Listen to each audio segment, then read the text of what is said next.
The bitter taste lingered on my tongue as I forced the last sip of chamomile tea down my throat. Johnson stood behind me, his hands massaging my shoulders with the same gentle touch that once made me melt. But tonight something felt different. Wrong. Feeling sleepy yet, darling? His voice carried a strange edge, barely concealed beneath his usual loving tone. I nodded slowly, letting my eyelids grow heavy. The tea is really helping. My words slurred just enough to sound convincing. Through half-closed eyes I watched him check his watch. 11:47 p.m. His fingers drummed against the kitchen counter with nervous energy I'd never seen before. After 12 years of marriage, I knew every one of Johnson's habits. This wasn't one of them. "Why don't you head upstairs, honey? I'll clean up down here." I stumbled deliberately, catching myself on the doorframe. Good idea. I can barely keep my eyes open. But as I climbed those familiar stairs to our bedroom, my mind raced with crystal clarity. Because 20 minutes ago, when Johnson wasn't looking, I had poured that entire cup of tea into the potted plant by the window. Now lying in our bed with my breathing slow and steady, I waited. The floorboards creaked below. A door opened. Footsteps approached. And what I discovered in the next hour would shatter everything I thought I knew about the man I'd loved for over a decade. Before we continue, please write in the comment which country you are watching this video. We love knowing where our global family is tuning in from. And if this is your first time on this channel, please subscribe. Your support helps us bring even more epic revenge tales of life. Enjoy listening. My name is Wendy Aiden, and until 3 weeks ago I believed I was living the perfect life. I met Johnson Lopez during my sophomore year at Northwestern University. He was everything I thought I wanted. Tall, charming, with warm brown eyes that seemed to hold entire conversations. He studied architecture while I pursued journalism, and we spent countless hours in coffee shops dreaming about our future together. "One day I'll design our perfect house," he'd say, sketching rough blueprints on napkins. "And you'll write stories that change the world." We married right after graduation. I was 22, naive, and so deeply in love that I couldn't imagine any existence without him. Johnson landed a job at a prestigious firm in Chicago, and I freelanced for local magazines while we saved for that perfect house he'd promised. But dreams have a way of shifting when reality sets in. Johnson's career took off like a rocket. Within 5 years he was promoted to senior architect, then partner. The money flowed in and we moved to Riverside, an affluent suburb where manicured lawns stretched like green carpets and everyone drove cars worth more than most people's annual salaries. I kept writing, but somewhere along the way my articles shifted from investigative pieces about social justice to fluff pieces about home decor and local restaurant reviews. It wasn't what I'd dreamed of, but Johnson was so proud when I got published in Chicago Suburban Living that I convinced myself it was enough. "You're amazing, Wendy," he'd say, pulling me close after reading my latest piece. "My talented, beautiful wife." For years this was our rhythm. Johnson worked long hours designing commercial buildings and luxury homes. I maintained our social calendar, wrote my articles, and played the role of the perfect architect's wife at dinner parties and charity galas. We tried for children. Month after month, year after year, we waited for that positive test that never came. The doctors ran tests, suggested treatments, but nothing worked. Johnson handled the disappointment better than I did. "It's okay," he'd whisper when I cried after another failed attempt. "We have each other. That's enough." But was it enough for him? The question started gnawing at me around our 10th anniversary, when I noticed Johnson staying later at the office, taking more business trips, spending hours on his phone with clients I'd never heard of. "The Hartwell project is massive," he'd explain when I asked about his schedule. "If we land this contract, we'll be set for life." I accepted his explanations because I trusted him. Because in 12 years of marriage, Johnson had never given me a single reason to doubt him. He brought me flowers every Friday, remembered our anniversary, and still told me he loved me every single day. Until 3 weeks ago when everything started to unravel. It started with the tea. For as long as I could remember, I'd been a light sleeper. Even the neighbor's cat walking across our roof could wake me up. But suddenly I was sleeping like the dead every single night. First I welcomed it. After years of tossing and turning, finally getting deep, uninterrupted sleep felt like a blessing. But then I started noticing other things. I'd wake up completely disoriented, sometimes with my clothes disheveled or in different positions than when I'd gone to bed. My mouth would be dry, my head foggy, and I'd feel exhausted despite sleeping for 9 or 10 hours straight. Maybe you should see Dr. Lewis, Johnson suggested when I mentioned feeling groggy. You might have developed sleep apnea.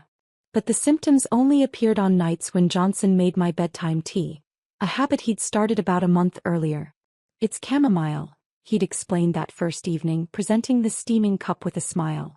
I read that it helps with stress and sleep quality. I thought it might help you relax. It was sweet, thoughtful even. Johnson had always been attentive, but this felt different. More calculated. The second crack appeared when I found the receipt. I was looking through Johnson's jacket pocket for his dry cleaning ticket when my fingers closed around a small piece of paper. CVS Pharmacy. 3 items. Chamomile tea, honey, and something called Ambien CR. My blood ran cold. I knew that name. Ambien was a prescription sleep medication.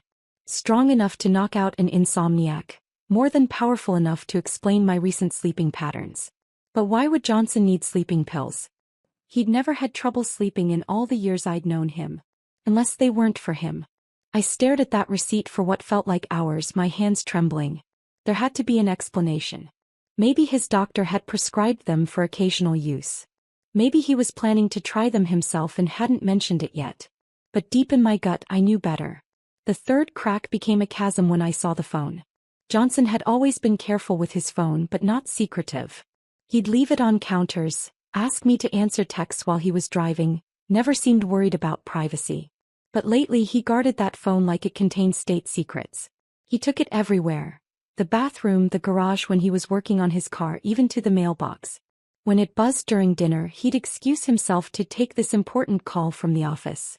When I walked into the room while he was texting, he'd quickly close the screen and smile that charming smile. Work stuff, he'd say. You know how demanding clients can be. But one evening, while Johnson was in the shower, his phone rang from the bedroom dresser. Without thinking, I glanced at the screen. Scarlett with a heart emoji. I'd never heard Johnson mention anyone named Scarlett. Not a client, not a coworker, not a friend. But someone important enough to rate a heart emoji in my husband's phone. The call went to voicemail. Then another call from Scarlett. Then a text message that made my stomach drop. Can't wait to see you tonight. I'll be wearing the red dress you bought me. My legs gave out. I sank onto our bed, the bed Johnson and I had shared for 12 years, and stared at that message until the screen went dark. A red dress he bought her. Tonight. It was Tuesday. Johnson had told me he was working late on the Hartwell project blueprints. The shower was still running. Steam poured from under the bathroom door. I had maybe 5 more minutes before Johnson came out, and I couldn't let him see me like this. Couldn't let him know that I knew. Not yet. I needed to think. I needed to plan. And most importantly, I needed to understand exactly what was happening in my own marriage. That's when I decided to test my theory about the tea. The next evening, Johnson followed his new routine perfectly. How was your day, darling? He kissed my cheek as he walked into the kitchen, loosening his tie. Good. I finished that piece about the new farmer's market. I kept my voice steady, normal. How about you? Still working on the Hartwell project? Something flickered across his face, so quick I might have imagined it. It's complex. I'll probably need to work late again tomorrow. Another lie. I was starting to recognize them now, the tiny tells I'd been blind to for weeks. The way his left eye twitched slightly when he said work late. The way he touched his wedding ring when he mentioned the Hartwell project. That's okay, I said, smiling. I know how important this project is to you. At 11:30, like clockwork, Johnson appeared with my tea. Here you go, sweetheart. I made it extra strong tonight. You look tired. The cup was warm in my hands. The chamomile scent was soothing, familiar. If I didn't know better, it would have been the perfect gesture from a caring husband. Thank you. I raised the cup to my lips, pretending to take a sip while barely letting the liquid touch my mouth. Delicious. Johnson watched me carefully as I appeared to drink. Too carefully. Good, he said when I'd finished half the cup. The chamomile should help you sleep deeply tonight. Sleep deeply. The phrase sent chills down my spine. I continued my performance, taking fake sips while actually letting the tea dribble back into the cup when Johnson wasn't looking directly. When he went to the bathroom, I quickly poured the remaining tea into the kitchen sink and refilled the cup with plain water. Feeling sleepy yet? Johnson asked when he returned. I stretched and yawned dramatically. Actually, yes. That tea always works so fast. Why don't you head up to bed? I'll be up in a few minutes. Just need to review some blueprints. Blueprints. Right. I trudged upstairs, making my footsteps heavier than usual. In our bedroom, I changed into pajamas and got under the covers, then waited. My heart was pounding so hard I was afraid Johnson would hear it, but I forced my breathing to become deep and regular. 20 minutes later, I heard his footsteps on the stairs. The bedroom door creaked open and Johnson's shadow fell across the floor. "Wendy," he whispered. "Honey." I didn't respond, keeping my breathing steady and my body limp. He called my name again, louder this time. When I still didn't react, he approached the bed and gently shook my shoulder. Nothing. Satisfied that I was unconscious, Johnson moved quickly. I heard him gather clothes from his dresser, then retreat to the bathroom. 5 minutes later, he emerged wearing dark jeans and a button-down shirt I recognized, the one I'd bought him for our anniversary last year. He was dressing up for her. Johnson leaned over and kissed my forehead. "Sweet dreams, darling," he whispered. The irony would have been funny if it wasn't so devastating. I waited until I heard his car pull out of the driveway before sitting up. My hands were shaking so badly I could barely turn on the bedside lamp. He was gone. My husband of 12 years had drugged me, or thought he had, and was now driving across town to meet another woman. A woman named Scarlett who wore red dresses he bought for her. But this was just the beginning. I needed to know more. Who she was, how long this had been going on, and exactly what Johnson was planning. Because something told me this wasn't just about an affair. The next morning, Johnson was the picture of the devoted husband. He brought me coffee in bed, kissed my forehead and asked how I'd slept.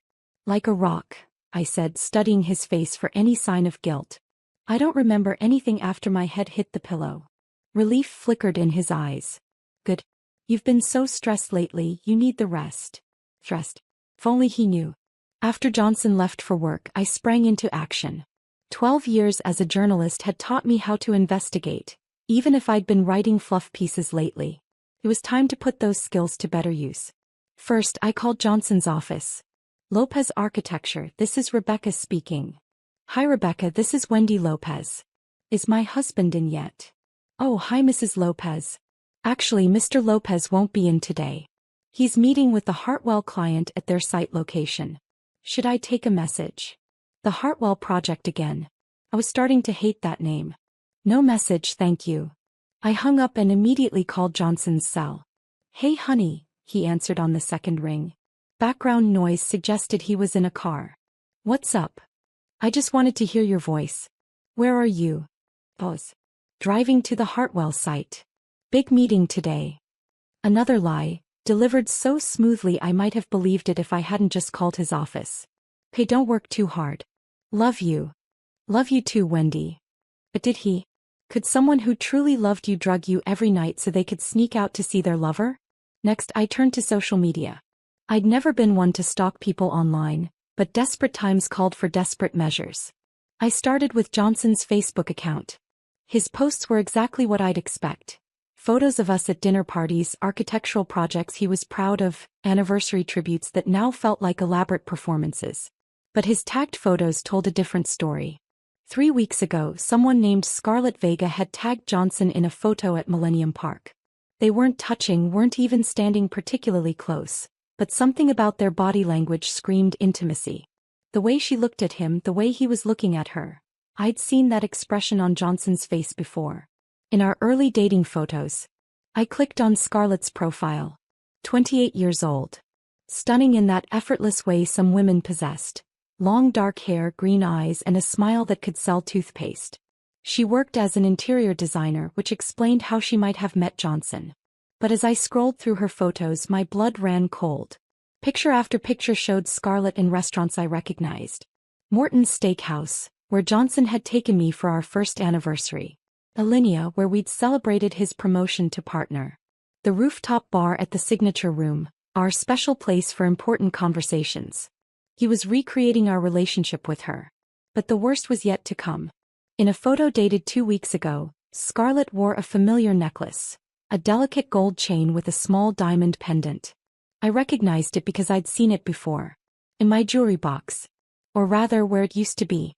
I'd noticed the necklace missing about a month ago and assumed I'd misplaced it. But Johnson had stolen it. Taken a piece of jewelry he'd given me for our 5th anniversary and given it to his mistress. The violation felt like a physical blow. I spent the rest of the day piecing together their relationship timeline. Based on social media posts, restaurant check-ins, and tagged photos, Johnson and Scarlett had been seeing each other for at least 3 months. Maybe longer. 3 months of lies. 3 months of working late, and difficult clients and Hartwell project meetings. But the sleeping pills had only started a month ago, which meant something had changed. Something that required Johnson to ensure I was unconscious during his nighttime adventures. What was he planning that he couldn't risk me waking up for? I didn't have to wait long to find out. 2 nights later, I performed my sleeping pill charade again. This time I was prepared.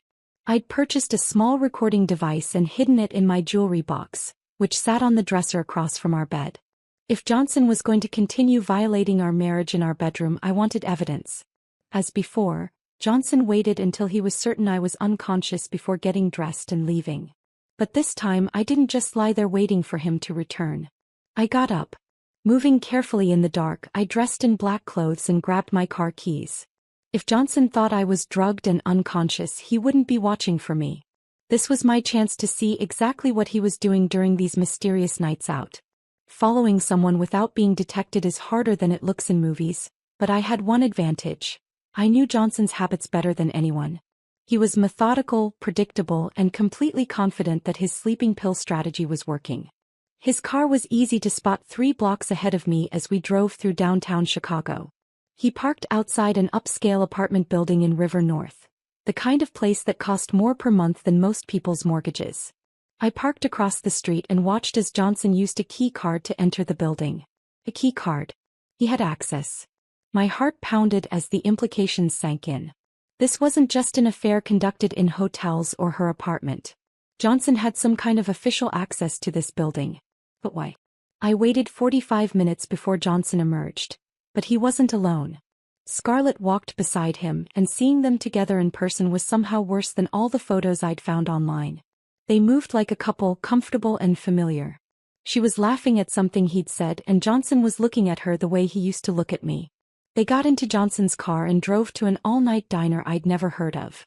Through the window, I watched them sit across from each other in a corner booth, having what appeared to be an intense conversation. Scarlett kept checking her phone and looking nervous. Johnson reached across the table to hold her hand, saying something that seemed to calm her down. Then he pulled out a manila envelope and slid it across the table. Scarlett opened it and her eyes widened.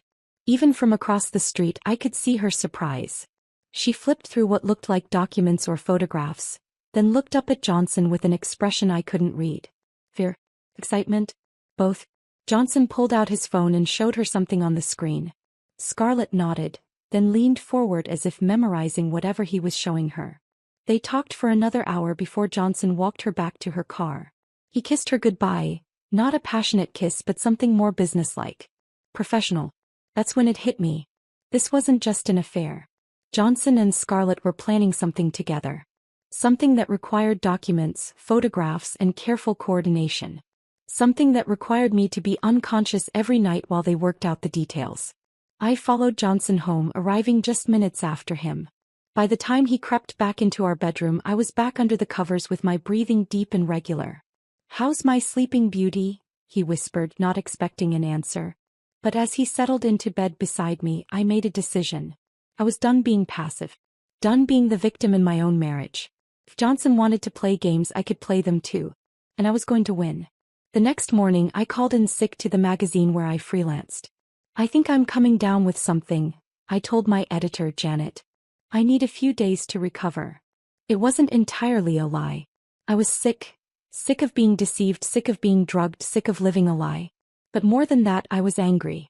Johnson left for work with his usual kiss and "Have a good day, darling." I watched from the window as his car disappeared around the corner, then got to work. First I searched our home office. Johnson was organized to a fault, but he was also careless in the way that guilty people often are. Hidden in the back of his desk drawer, underneath old tax returns, I found a second phone. A burner phone. My hands trembled as I scrolled through the messages. Months of correspondence between Johnson and Scarlett, But not the kind of romantic messages you'd expect from an affair. Johnson, the policy is worth $2.3 million. More than enough for both of us. Scarlett, when? Johnson, soon. Everything has to look natural. Scarlett, what about the pills? Johnson, she doesn't suspect anything. She thinks she's just sleeping well. Scarlett, you're sure this will work? Johnson, trust me. I've thought of everything. The phone slipped from my numb fingers and clattered onto the desk. Life insurance. They were talking about life insurance. My life insurance. With shaking hands I continued reading. Johnson, the beneficiary documentation is updated. You're listed as my business partner for the new firm we're starting. Scarlett, and if anyone asks questions? Johnson, they won't. Accidental overdose. She's been having sleep problems, taking medication. These things happen. Scarlett, I'm scared, Johnson. Johnson, don't be. By this time next month we'll have everything we need to start over. New city, new life, new business. I stared at the screen until the words blurred together. Accidental overdose. Johnson wasn't just drugging me to sneak out at night. He was building a pattern, establishing a history of medication use that would make my death look accidental when the time came. And that time was apparently next month. I scrolled further back in their messages and found the smoking gun. Screenshots of my life insurance policy. $2.3 million with Johnson as the sole beneficiary. Money he planned to share with Scarlett as they started their new life together. Without me. The room spun around me. I gripped the desk to keep from falling as the full scope of their plan became clear. Johnson had been methodically preparing to murder me. The sleeping pills weren't just to keep me unconscious during his meetings with Scarlett. They were to establish a pattern of drug use that would explain my death. Everyone would assume I'd accidentally taken too many sleeping pills. A tragic mistake by a woman with chronic insomnia. No one would suspect Johnson, the grieving husband who'd loved me so much he'd started making me bedtime tea to help with my sleep problems. I thought about all the nights I'd actually drunk that tea before I became suspicious. How many times had Johnson been testing dosages, seeing how much he could give me before I stopped waking up entirely? The recording device. I rushed to my jewelry box and retrieved it, then plugged it into Johnson's computer. The audio from last night was crystal clear. Johnson moving around the room, getting dressed, making phone calls. It's Johnson, his voice said in a whisper. She's out cold. We can move to phase 2. Are you sure she doesn't suspect anything? Scarlett's voice was tinny through the phone speaker, but audible. Positive. The Ambien is working perfectly. She doesn't remember anything after she drinks the tea. When do we do it? Next Friday.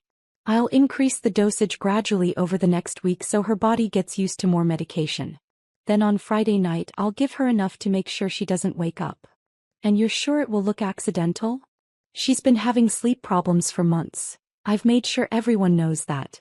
Her doctor, her friends, even her sister. When she accidentally takes too many sleeping pills, no one will question it. What about the investigation? There won't be one. Accidental overdoses happen all the time, especially with sleep medication. The insurance company might do a routine investigation, but they won't find anything suspicious. I'm still nervous about this, Johnson. Don't be. By next weekend we'll be free. Free to be together, free to start our firm, free from all the lies and sneaking around. The recording continued, but I'd heard enough. Next Friday. That was 6 days away. Johnson was planning to kill me in 6 days. I sat in that office for what felt like hours, listening to my husband plan my murder with his lover. The man I'd trusted with my life, my heart, my future, he was going to take it all away. But not if I stopped him first. I've always been a planner. It's what made me a good journalist. The ability to think through complex situations, anticipate problems, and develop strategies. Now I was planning for my life. First, I made copies of everything. The burner phone messages, the audio recordings, screenshots of Scarlett's social media posts. I uploaded everything to a secure cloud account and emailed copies to myself from 3 different addresses. Then I called my lawyer. Wendy. Good to hear from you, said Patricia Reeves, the attorney who'd handled our will and estate planning. What can I do for you? I need to update my life insurance policy. I want to change the beneficiary. Of course. Any particular reason for the change? I chose my words carefully. Just want to make sure my assets are distributed according to my current wishes. I understand. Let me pull up your policy. Okay, here it is. Current beneficiary is Johnson Lopez, your husband. Who would you like to change it to? My sister Rebecca Martinez. I'll email you her information. Consider it done. The change will take effect within 24 hours. One problem solved. If Johnson killed me, he wouldn't see a penny. But I needed more than that. I needed justice. Next, I called Detective Ray Clark at the Chicago Police Department. Ray had been a source for several articles I'd written about local crime, and I trusted him. Clark speaking. Ray, it's Wendy Lopez. I need your help with something. Wendy. Haven't heard from you in a while. What's going on? I took a deep breath. I think my husband is planning to kill me. Silence on the other end of the line. That's a serious accusation, Wendy. What makes you think that? I explained everything. The sleeping pills, the burner phone, the recorded conversations, the insurance policy. Ray listened without interrupting. Jesus, he said when I finished. Do you have all this evidence? Yes. Audio recordings, text messages, photos. Everything. Okay, here's what we're going to do. Can you come to the station this afternoon? We need to document everything officially and discuss your options. What kind of options? Well, we could arrest Johnson now based on conspiracy charges, but his lawyer would probably get him out on bail within hours. And depending on how good his attorney is, some of this evidence might not be admissible. My heart sank. So he might get away with it? Not necessarily. The stronger play might be to catch him in the act. If we can document him actually attempting to administer a lethal dose, we'll have attempted murder charges that will stick. You want to use me as bait? Only if you're comfortable with it. And only with full police protection. We'd wire you, have officers stationed outside your house, and intervene before you're in any real danger. I thought about it. The idea of letting Johnson get close enough to almost kill me was terrifying. But it was also the best way to ensure he couldn't hurt anyone else. What if something goes wrong? We won't let that happen. I promise you, Wendy, we'll be watching every second. The moment Johnson makes his move, we'll be there. Hey, I said. Let's do it. Good. Come in this afternoon and we'll work out the details. Wendy, don't do anything that might tip him off. Act normal until Friday night. Act normal. As if anything about this situation was normal. But I could do it. I'd been acting for weeks already, pretending to drink drugged tea, pretending to be the loving wife of a man who wanted me dead. What was a few more days? The next few days were the longest of my life. I went through the motions of normal life while wearing a wire and knowing that police officers were watching our house 24 hours a day. I wrote articles, had lunch with friends, and made small talk with Johnson about his work. All while knowing he was planning to eliminate me. Johnson, meanwhile, seemed more relaxed than he'd been in weeks. He was probably relieved that his plan was almost complete. Only a few more days of pretending to love me, and then he'd be free to start his new life with Scarlett. On Wednesday night he made my tea with extra care. I added some honey, he said, presenting the cup with a smile. Thought you might like it sweeter. I accepted the cup and pretended to take a sip while the wire taped to my chest recorded every word. Delicious. Thank you, darling. Johnson watched me drink with satisfaction. You've been sleeping so much better lately. The tea is really helping. It really is. I don't know what I'd do without you taking such good care of me. The irony was overwhelming. Here I was, thanking my husband for poisoning me while police officers listened to every word. That night, I poured the tea into the sink as usual and waited for Johnson to leave. Detective Clark had instructed me not to follow Johnson anymore. They had other officers handling surveillance while I stayed home and acted unconscious. On Thursday, Johnson seemed nervous. How are you feeling? He asked over breakfast. Good. Why? You just look a little tired. Maybe you should go to bed early tonight. Practice run. Johnson was probably going to test a higher dosage of sleeping pills to see how I reacted. That sounds nice. Maybe I'll even skip my usual evening activities and go straight to bed after dinner. Perfect. Johnson's smile didn't reach his eyes. That evening, the tea tasted more bitter than usual. Johnson had definitely increased the dosage. This one tastes different, I commented, setting the cup down after pretending to take a sip. Johnson's face went pale. Different how? Just stronger, I guess. More medicinal. Oh, that's because I used a different brand of chamomile. The store was out of your usual one. Another lie to add to the collection. I finished drinking the tea and went upstairs early as planned. Johnson followed me up 30 minutes later and checked to make sure I was unconscious. This time he shook me harder and even lifted my arm to let it drop. Satisfied that I was completely unresponsive, he made a phone call. Tomorrow night, he whispered into the phone. She's ready. The higher dose worked perfectly. Tomorrow night. Friday. 24 hours until Johnson tried to kill me. Friday crawled by like a month. Johnson left for work early, claiming he had final preparations for the Hartwell presentation. I knew he was actually making final arrangements with Scarlett, probably going over their escape plan one more time. Detective Clark called around noon. How are you holding up? Terrified, I admitted. But ready to end this. Good. Remember, we'll be monitoring everything. The moment he administers what we believe is a lethal dose, we're coming in. You'll be safe. What if he's suspicious? What if he realizes I'm not really unconscious? He won't. According to the recordings, he's tested higher doses twice this week and believes they're working. He has no reason to suspect anything. And Scarlett. We have officers watching her apartment. If she tries to leave the city, we'll arrest her as an accessory. I spent the afternoon writing letters to my sister, my parents, my closest friends. Just in case something went wrong, I wanted them to know the truth about Johnson, about our marriage, about how the man they'd all loved and trusted had been planning to kill me. Johnson came home around 6 with flowers. Red roses. My favorite. What's the occasion? I asked, accepting the bouquet. Do I need an occasion to buy flowers for my beautiful wife? The same man who was planning to murder me in a few hours had stopped to buy me flowers. The disconnect was staggering. They're beautiful. Thank you. We had dinner together. Grilled salmon with asparagus, one of Johnson's specialties. He was chattier than usual, telling stories about work, asking about my latest article, acting like the loving husband he'd pretended to be for months. I'm so lucky to have you, he said, reaching across the table to squeeze my hand. I feel the same way, I replied, and for a moment I almost believed it. Despite everything I knew, part of me still remembered the man I'd fallen in love with in college. The man who'd sketched our dream house on napkins and promised we'd change the world together. But that man was gone. Maybe he'd never existed in the first place. At 11:30, Johnson appeared with my tea. The cup seemed fuller than usual and the liquid was darker. Here you go, sweetheart. I made it extra strong.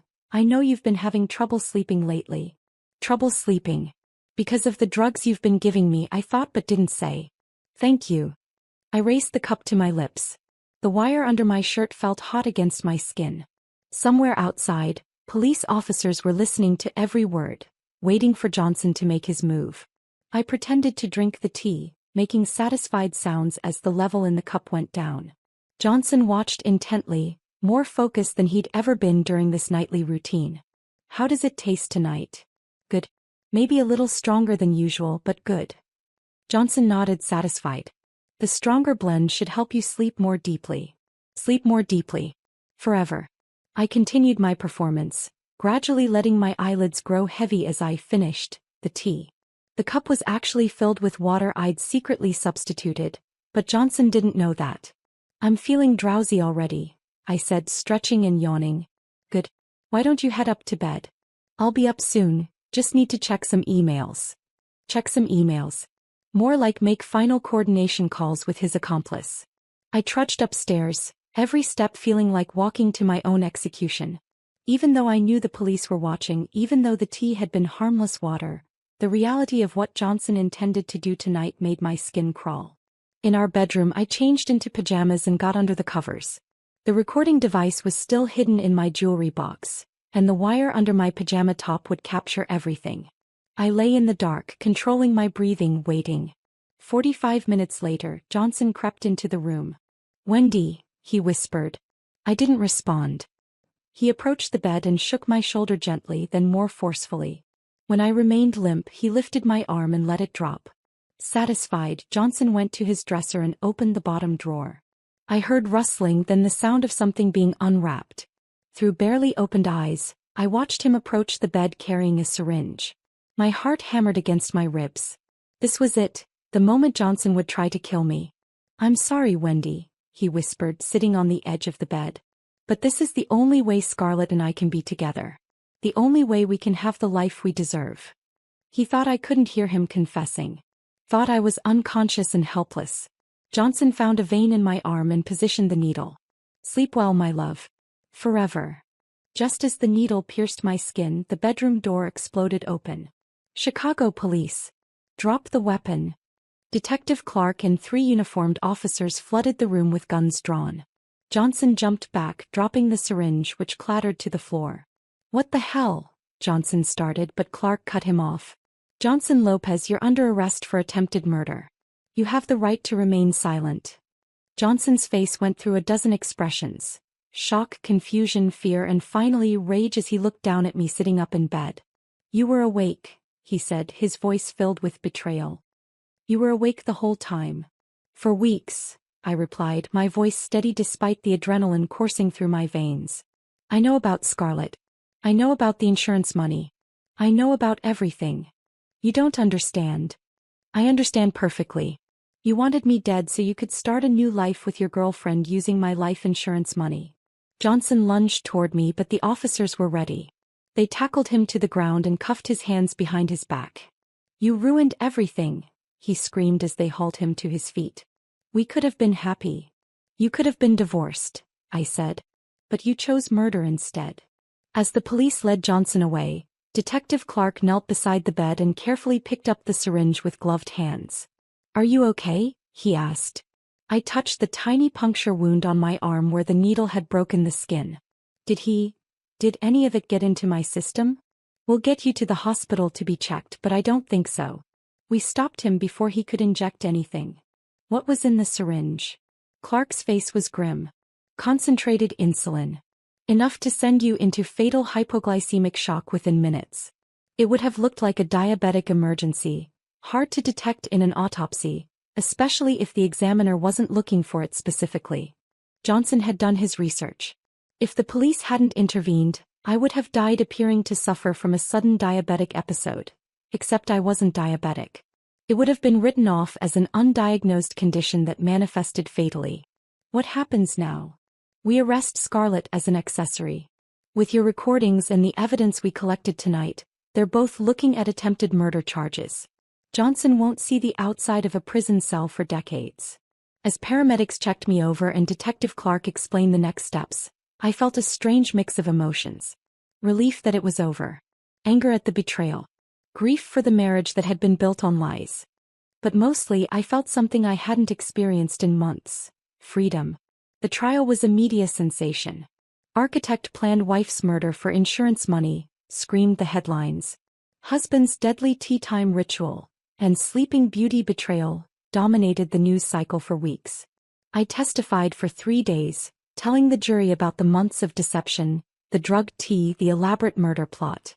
The prosecutor played the audio recordings of Johnson and Scarlett planning my death, and there wasn't a dry eye in the courtroom. Johnson's defense attorney tried to paint me as a paranoid wife who had entrapped her innocent husband. But the evidence was overwhelming. The burner phone, the syringe filled with insulin, the detailed planning captured in dozens of text messages. Scarlett broke first. Faced with the possibility of life in prison, she agreed to testify against Johnson in exchange for a reduced sentence. Her testimony revealed the full scope of their plan. They had met 6 months earlier when Scarlett was hired to design the interior of one of Johnson's commercial projects. The affair started immediately, but it quickly became about more than just sex and romance. Johnson told me his wife had a large life insurance policy, Scarlett testified, her voice barely above a whisper. "He said if something happened to her we could use the money to start our own architectural firm. Travel the world. Be together without sneaking around." "And you agreed to help him murder Mrs. Lopez?" the prosecutor asked. At first I thought he was just fantasizing. But then he started researching different methods, different ways to make it look accidental. He became obsessed. "When did you realize he was serious?" "When he bought the insulin. He told me it was foolproof, that it would look like she'd developed sudden diabetes and died from hypoglycemic shock. He'd been giving her sleeping pills for weeks to establish a pattern of medication use, making it seem like she had health problems. Johnson sat at the defendant's table, his face a mask of rage and betrayal. The man I'd loved for 12 years looked like a stranger.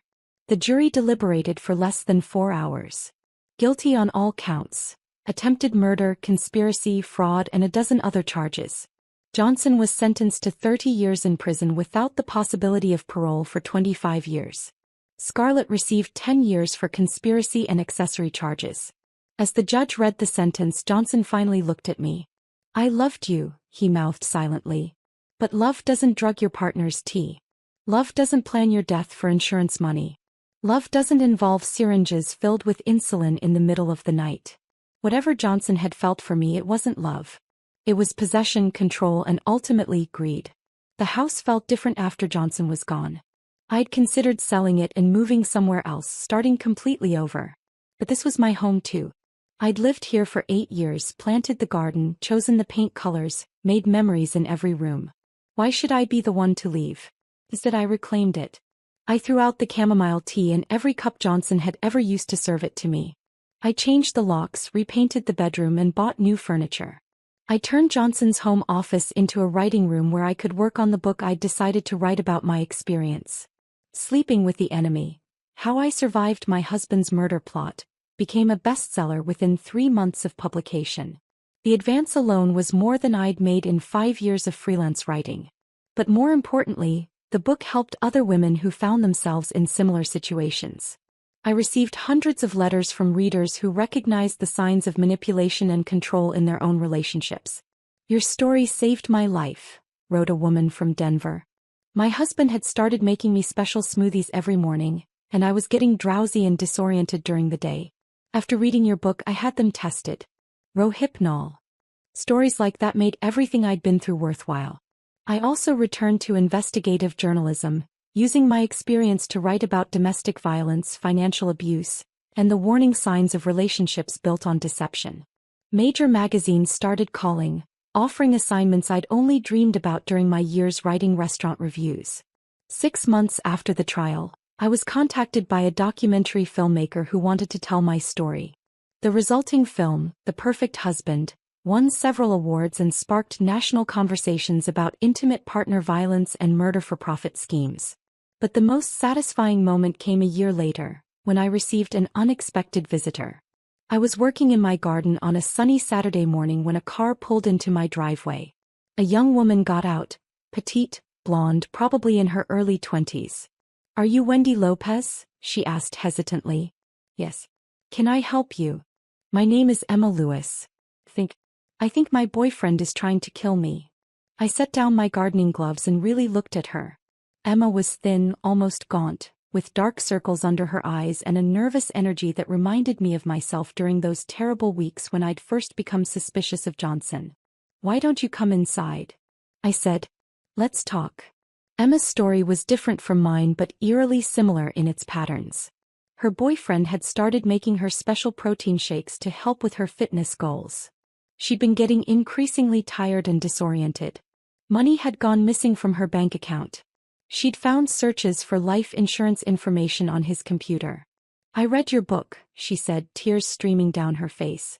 "And I realized that everything you described, the gradual isolation, the concerned trolling, the way he made me feel like I was going crazy, it's all happening to me." We spent the afternoon planning her escape. I connected her with Detective Clark, who had become something of a specialist in these cases after Johnson's trial. Within a week, Emma was safely away from her boyfriend and living with relatives in another state. Her boyfriend was arrested 2 days later when he tried to collect on an insurance policy he'd secretly taken out in Emma's name. Emma's protein shakes had been laced with a slow-acting poison that would have eventually caused organ failure. She would have died if she hadn't read my story and recognized the warning signs. It's been 3 years since that night when Johnson tried to kill me with a syringe full of insulin. I'm sitting in my writing room now, looking out at the garden I've spent months renovating. Where Johnson used to plant boring, symmetrical flowers, I've created wild, chaotic beauty. Sunflowers and roses and jasmine climbing up trellises I built myself. People often ask me if I'll ever trust again, if I'll ever remarry. The honest answer is that I don't know. Johnson wasn't a monster when I met him. He was charming, intelligent, seemingly devoted. If someone could pretend to love me for 12 years while planning my murder, how can I trust my judgment about anyone else? But I've learned that love isn't about trust, not entirely. Real love is about respect. About honoring someone's autonomy even when it's inconvenient for you. About wanting their happiness even when it conflicts with your own desires. Johnson never loved me. He loved the idea of me the way I made him look, the life we'd built together. But when that life no longer served his purposes, he was willing to discard me like an outdated piece of furniture. That's not love. That's ownership. True love would have meant Johnson asking for a divorce when he fell for Scarlett. It would have meant honest conversations about what wasn't working in our marriage. It would have meant treating me like a human being with my own rights and agency. Instead, he chose deception, control, and ultimately attempted murder. But here's what Johnson didn't count on. I'm stronger than he ever gave me credit for. I survived his sleeping pills, his lies, his betrayal, and his attempt on my life. I rebuilt my career, reclaimed my home, and found my voice as a writer and advocate. Most importantly, I learned that I don't need someone else to complete me. I'm already whole. The other day, I was at a coffee shop working on my second book when a man at the next table struck up a conversation. He was handsome, charming, interested in my work. Under different circumstances, I might have been flattered by his attention. Instead, I found myself analyzing everything he said, looking for inconsistencies, watching for the subtle signs of manipulation I'd learned to recognize. Maybe that's paranoid. Maybe not every charming man is a potential killer. But I'd rather be alive and paranoid than dead and trusting. As I finish writing this story, I can hear Johnson's voice in my head one last time. I loved you. No, Johnson. You didn't. But that's okay. Because I love me enough for both of us. And that's more than enough.